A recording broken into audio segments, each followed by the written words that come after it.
بسم اللہ الرحمن الرحیم۔ سیرت النبی صلی اللہ علیہ وآلہ وسلم۔ عنوان 3 سوال۔ پہلے ان سے ان نوجوانوں کے بارے میں سوال کرو جو پچھلے زمانے میں کہیں نکل گئے تھے، یعنی اصحاب کہف کے بارے میں یہ پوچھو کہ ان کا کیا واقعہ تھا، اس لیے کہ ان کا واقعہ نہایت عجیب و غریب ہے۔ ہماری پرانی کتابوں کے علاوہ اس واقعے کا ذکر کہیں نہیں ملے گا۔ اگر وہ نبی ہیں تو اللہ تعالیٰ کی طرف سے خبر پا کر ان کے بارے میں بتا دیں گے، ورنہ نہیں بتا سکیں گے۔ پھر ان سے یہ پوچھنا کہ سکندر ذوالقرنین کون تھا، اس کا کیا قصہ ہے۔ پھر ان سے روح کے بارے میں پوچھنا کہ وہ کیا چیز ہے۔ اگر انہوں نے پہلے دونوں سوالوں کا جواب دے دیا اور ان کا واقعہ بتا دیا اور تیسرا سوال یعنی روح کے بارے میں بتا دیا تو تم لوگ سمجھ لینا کہ وہی سچے نبی ہیں۔ اس صورت میں تم ان کی پیروی کرنا۔ یہ لوگ یہ 3 سوالات لے کر واپس مکہ آئے اور قریش سے کہا، ہم ایسی چیز لے کر آئے ہیں کہ اس سے ہمارے اور محمد صلی اللہ علیہ وآلہ وسلم کے درمیان فیصلہ ہو جائے گا۔ اس کے بعد انہوں نے ان سب کو تفصیل سنائی۔ اب یہ مشرکین حضور نبی کریم صلی اللہ علیہ وآلہ وسلم کے پاس آئے۔ انہوں نے آپ سے کہا، اے محمد صلی اللہ علیہ وآلہ وسلم، اگر آپ اللہ کے سچے رسول ہیں تو ہمارے 3 سوالات کے جوابات دیجیے۔ ہمیں پہلا سوال یہ ہے کہ اصحاب کہف کون تھے، دوسرا سوال ہے کہ ذوالقرنین کون تھے، اور تیسرا سوال ہے کہ روح کیا چیز ہے۔ آپ نے ان کے سوالات سن کر فرمایا، میں ان سوالات کے جوابات تمہیں کل دوں گا۔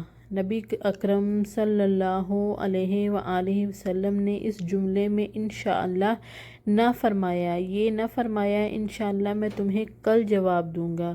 قریش آپ کا جواب سن کر واپس چلے گئے۔ حضرت صلی اللہ علیہ وآلہ وسلم وحی کا انتظار کرنے لگے، لیکن وحی نہ آئی۔ دوسرے دن وہ لوگ آ گئے، آپ انہیں کوئی جواب نہ دے سکے۔ وہ لوگ لگے باتیں کرنے۔ انہوں نے یہ تک کہہ دیا کہ محمد صلی اللہ علیہ وسلم کے رب نے انہیں چھوڑ دیا۔ ان لوگوں میں ابو لہب کی بیوی جمیل بھی تھی۔ اس نے بھی الفاظ کہے، میں دیکھتی ہوں کہ تمہارے مالک نے تمہیں چھوڑ دیا ہے اور تم سے ناراض ہو گیا ہے۔ نبی اکرم صلی اللہ علیہ وآلہ وسلم کو قریش کی یہ باتیں بہت شاق گزریں۔ آپ بہت پریشان اور غمگین ہو گئے۔ آخر جبرائیل علیہ السلام سورۃ کہف لے کر نازل ہوئے۔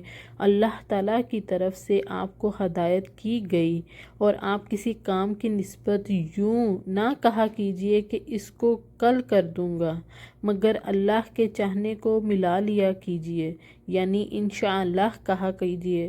آپ بھول جائیں تو اپنے رب کا ذکر کیا کیجیے اور کہہ دیجیے کہ مجھے امید ہے میرا رب مجھے نبوت کی دلیل بننے کے اعتبار سے اس سے بھی نزدیک تر بات بتا دے گا۔ سورۃ کہف۔ مطلب یہ تھا کہ جب آپ یہ کہیں کہ آئندہ فلاں وقت پر میں یہ کام کروں گا تو اس کے ساتھ انشاءاللہ ضرور کہا کریں۔ اگر آپ اس وقت اپنی بات کے ساتھ انشاءاللہ ملانا بھول جائیں اور بعد میں یاد آ جائے تو اس وقت انشاءاللہ کہا کیجیے، اس لیے کہ بھول جانے کے بعد یاد آنے پر وہ انشاءاللہ کہہ دینا بھی ایسا ہی ہے جیسے گفتگو کے ساتھ کہہ دینا ہوتا ہے۔ اس موقع پر وحی میں دیر اسی بنا پر ہوئی تھی کہ آپ نے انشاءاللہ نہیں کہا تھا۔ جب جبرائیل علیہ السلام سورۃ کہف لے کر آئے تو آپ نے ان سے پوچھا تھا، جبرائیل تم اتنی مدت میرے پاس آنے سے رکے رہے، اس سے تشویش پیدا ہونے لگی تھی۔ جواب میں حضرت جبرائیل علیہ السلام نے عرض کیا، ہم آپ کے رب کے حکم کے بغیر نہ ایک زمانے سے دوسرے زمانے میں داخل ہو سکتے ہیں، نہ ایک جگہ سے دوسری جگہ جا سکتے ہیں۔ ہم تو صرف اس کے حکم پر عمل کرتے ہیں۔ اور یہ جو کفار کہہ رہے ہیں کہ آپ کے رب نے آپ کو چھوڑ دیا، تو آپ کے رب نے آپ کو ہرگز نہیں چھوڑا، بلکہ یہ سب اس کی حکمت کے مطابق ہوا ہے۔ پھر حضرت جبرائیل علیہ السلام نے آپ کو اصحاب کہف کے بارے میں بتایا، ذوالقرنین کے بارے میں بتایا، اور پھر روح کے بارے میں وضاحت کی۔ اصحاب کہف کی تفسیر ابن کثیر کے مطابق یوں ہے، وہ چند نوجوان تھے، دین حق کی طرف مائل ہو گئے تھے اور راہ ہدایت پر آ گئے تھے۔ یہ نوجوان پرہیزگار تھے، اپنے رب کو معبود مانتے تھے، یعنی توحید کے قائل تھے، ایمان میں روز بروز بڑھ رہے تھے، اور یہ لوگ حضرت عیسیٰ علیہ السلام کے دین پر تھے۔ لیکن بعض روایات سے بھی یہ بھی معلوم ہوتا ہے کہ یہ واقعہ حضرت عیسیٰ علیہ السلام سے پہلے کا ہے، اس لیے کہ یہ سوال یہودیوں نے پوچھے تھے، اور اس کا مطلب ہے کہ یہودیوں کی کتابوں میں یہ واقعہ موجود تھا۔ اس سے یہی ثابت ہوتا ہے کہ یہ واقعہ حضرت عیسیٰ علیہ السلام سے پہلے کا تھا۔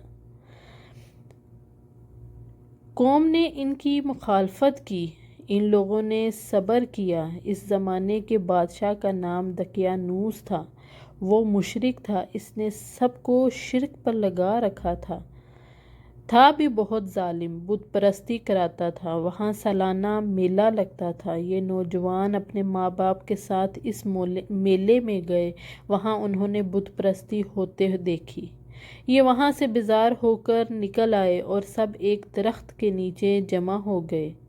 اس سے پہلے یہ لوگ الگ الگ تھے، ایک دوسرے کو جانتے نہیں تھے۔ آپس میں بات چیت شروع ہوئی تو معلوم ہوا یہ سب بت پرستی سے بیزار ہو کر میلے سے چلے آئے ہیں، اب یہ آپس میں گھل مل گئے ہیں۔ انہوں نے اللہ کی عبادت کے لیے ایک جگہ مقرر کر لی۔ رفتہ رفتہ مشرک قوم کو ان کے بارے میں پتہ چل گیا، وہ انہیں پکڑ کر بادشاہ کے پاس لے گئے۔ بادشاہ نے ان سے سوالات کیے تو انہوں نے نہایت دلیری سے شرک سے بری ہونے کا اعلان کیا۔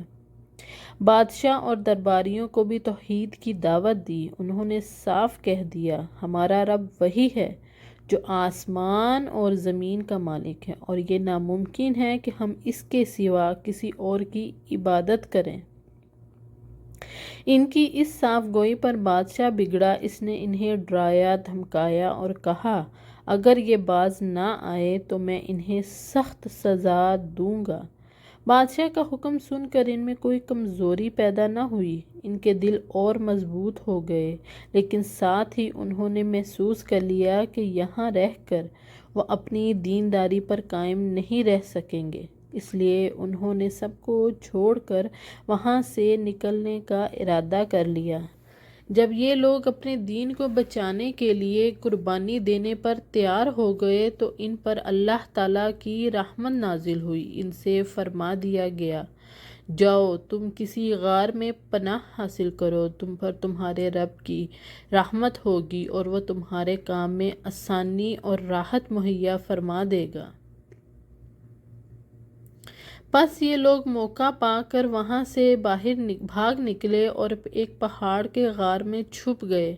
قوم نے انہیں ہر طرف تلاش کیا لیکن وہ نہ ملے۔ اللہ تعالیٰ نے انہیں ان کے دیکھنے سے عاجز کر دیا، بلکہ اسی قسم کا واقعہ حضور نبی اکرم صلی اللہ علیہ وآلہ وسلم کے ساتھ پیش آیا جب آپ نے حضرت ابو بکر صدیق رضی اللہ عنہ کے ساتھ غار ثور میں پناہ لی تھی، لیکن مشرکین غار کے منہ تک آنے کے باوجود آپ کو نہیں دیکھ سکے تھے۔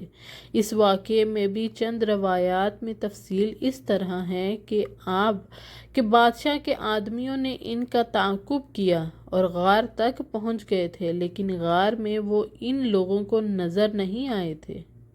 قرآن کریم کا اعلان ہے کہ اس غار میں صبح و شام دھوپ آتی تھی۔